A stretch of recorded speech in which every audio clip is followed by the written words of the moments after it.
கொம்பு சீவி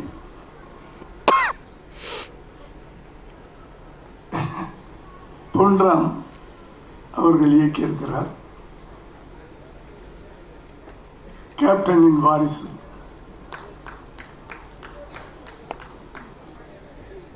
பாண்டியன், சண்முக பாண்டியன்,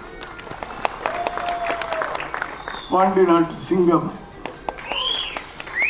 கேப்டன் பெற்றெடுத்த அந்த வாரிசு அவர் நடித்திருக்கிறார். அந்த இந்த போஸ்டரை பார்த்தாவே ஒரு எனர்ஜியா இருக்கு. கொம்பு சீவி அப்படின்னு சொல்லும்போது ஒரு காளையை குறிப்பிடுவாங்க கிராமத்தில். இதுல யாரு கொம்பு சீவின்னு தெரியல எனக்கு. ரெண்டு பேரும் அப்படி இருக்கிறாங்க. அந்த ஒரு இளைஞன் அந்த விஜயகாந்தின் கண்கள்ல ஒரு நெருப்பு இருக்கும், வேகம் இருக்கும். அந்த ஒரு நெருப்பு கலந்த ஒரு பார்வை. சண்முக பாண்டி, ஏய் உனக்கு நான் சளைச்சவே இல்லைடா அப்படின்னு இந்த பக்கம். என்ன அழகான கெட்டப் சார்.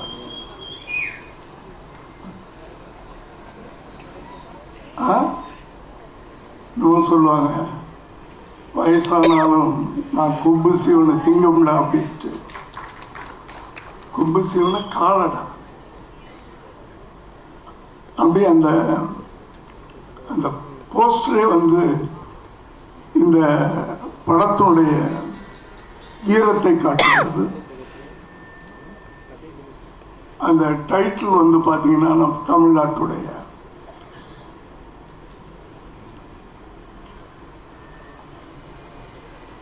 பொன்ராம். அவர்கிட்ட எனக்கு ரொம்ப பிடிச்சது அவரிடம் இருக்கின்ற நகைச்சுவை உணர்வு. அதன் ட்ரெய்லரை பார்க்கும்போது நகைச்சுவையை விட இந்த படத்துல வேகம் அதிகமாக இருக்கும்னு நினைக்கிறேன். ஒரு ஆக்ஷன்.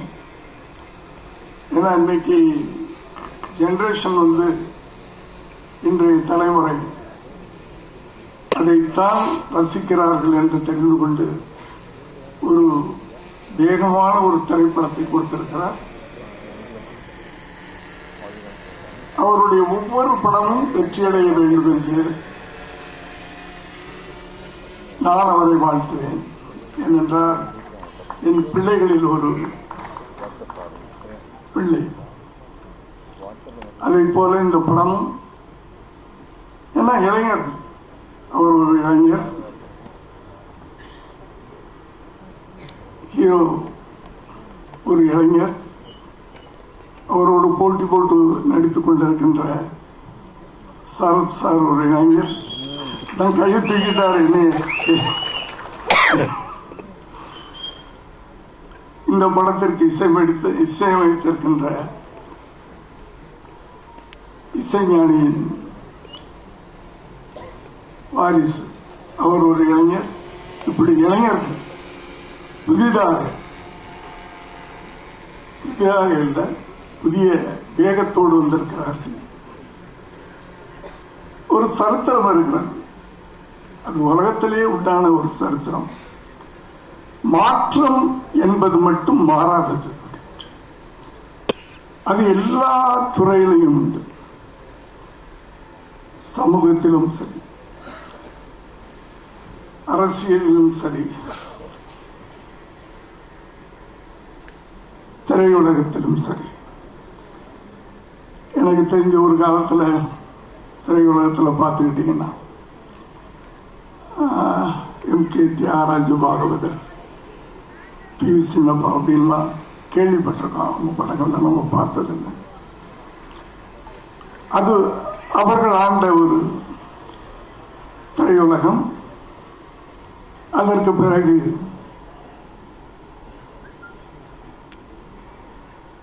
எம்ஜிஆர் சிவாஜி இந்த அடுத்த தலைமுறைக்கு மாறிக்கொண்டு வந்தது. அதற்கு பிறகு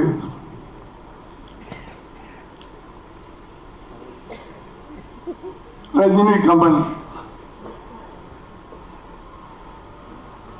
அதற்கு பிறகு இன்றைய சூப்பர் ஸ்டார்கள்,